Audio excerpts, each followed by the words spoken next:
आज उत्तर प्रदेश के मुख्यमंत्री योगी आदित्यनाथ ने विपक्ष को विधानसभा में आड़े हाथों ले लिया। दरअसल समाजवादी पार्टी की लाइन पर ही उन्होंने एक बड़ा अटैक कर दिया। महाकुंभ में हादसों को मुद्दा बनाकर प्रदर्शन करने वाले समाजवादियों को एक तरीके से तुष्टीकरण के लिए उनकी खूब खिंचाई की। योगी आदित्यनाथ ने साफ कह दिया कि दोहरा चरित्र रखने वाले विपक्ष को अपना स्टैंड साफ करना होगा। एक तरफ भोजपुरी अवधि का विरोध करते हैं तो दूसरी तरफ अपने बच्चों को इंग्लिश स्कूल में पढ़ाने के लिए भेजते हैं और दूसरों के बच्चों को उर्दू पढ़ाकर कटमुल्ला बनाना चाहते हैं। तुष्टीकरण और सॉफ्ट हिंदुत्व को लेकर टारगेट पर रहे समाजवादी पार्टी के नेता बीजेपी का विरोध सिर्फ उत्तर प्रदेश में ही इस दोहरे चरित्र के लिए नहीं दिखा, बल्कि तेलंगाना के लिए भी कांग्रेस सरकार के फैसले पर बीजेपी हमलावर नजर आई।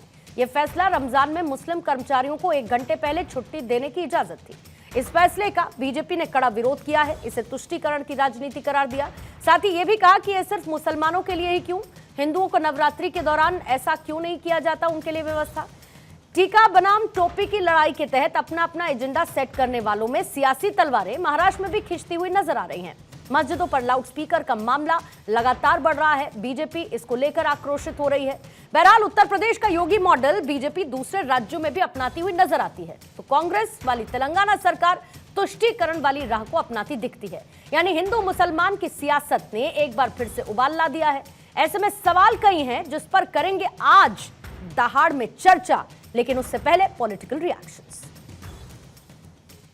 यूपी असेंबली में जो जुबान को लेके बात सीएम योगी आदित्यनाथ साहब की तरफ से कही गई है, मैं समझता हूं कि जुबान कोई भी हो, चाहे पूर्वांचल की जुबान हो या अवधी जुबान हो या बुंदेलखंड की जुबान हो, जुबान कोई भी हो, किसी भी हमेशा वो इलाके को रिप्रेजेंट करती है और जिस इलाके का जो रहता है उस जुबान में अपनी बात, अपने मसाइल उठाने में वो बड़ा अच्छा महसूस करता है।